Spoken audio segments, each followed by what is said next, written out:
അതിവേഗ റെയിൽ പാതയിൽ സംസ്ഥാന സർക്കാർ വ്യക്തത വരുത്തണമെന്ന് കെ.വി. തോമസ്. ഉപേക്ഷിക്കുന്നത് സിൽവർ ലൈൻ പദ്ധതി മാത്രമാണോ എന്നാണ് ചോദ്യം. രാജ്യത്ത് അതിവേഗ റെയിൽ പാത പദ്ധതികൾ നടപ്പാക്കുന്നുണ്ട്. ഇതിൽ നിന്ന് കേരളത്തിന് മാറി നിൽക്കാൻ കഴിയില്ല എന്നും കെ.വി. തോമസ് മാതൃഭൂമി ന്യൂസിനോട് പറഞ്ഞു. ക്ലാരിറ്റി വരണം. ഇപ്പോൾ സിൽവർ ലൈൻ എന്ന് ഇവർ പറഞ്ഞത് ഞാൻ ഉദ്ദേശിച്ചത് കഴിഞ്ഞ ഗവൺമെൻറ് കാലഘട്ടത്തിൽ മണൽ ഭിത്തി കെട്ടിയും കോൺക്രീറ്റ് ഭിത്തി കെട്ടിയും കേരളത്തെ രണ്ടായിട്ട് വിഭജിക്കുന്നു ആണ് അന്നത്തെ ഒരു പരാതി ഉണ്ടായിരുന്നു. അതിൽ നിന്ന് ആ ഗവൺമെൻറ് തന്നെ മാറി. പക്ഷേ കേരളയിലുണ്ട് ഇപ്പോൾ ശ്രീധരൻ കൊണ്ടുവന്ന പ്രപ്പോസൽ, സംസ്ഥാന ഗവൺമെൻറ്റിൻ്റെ തന്നെ റൂറൽ മിനിസ്ട്രിയുമായിട്ടുള്ള പ്രപ്പോസൽ.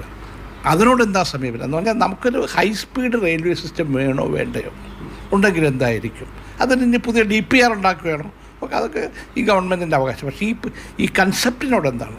കാരണം ഇന്ത്യ മുഴുവൻ ഹൈ സ്പീഡ് റെയിൽവേ സിസ്റ്റം വരിക, അതിനോടൊന്നിച്ച് കേരളവും പോകണമല്ലോ. മാത്രമല്ല വന്ദേ ഭാരതം വിജയിച്ച സ്റ്റേറ്റാണ്.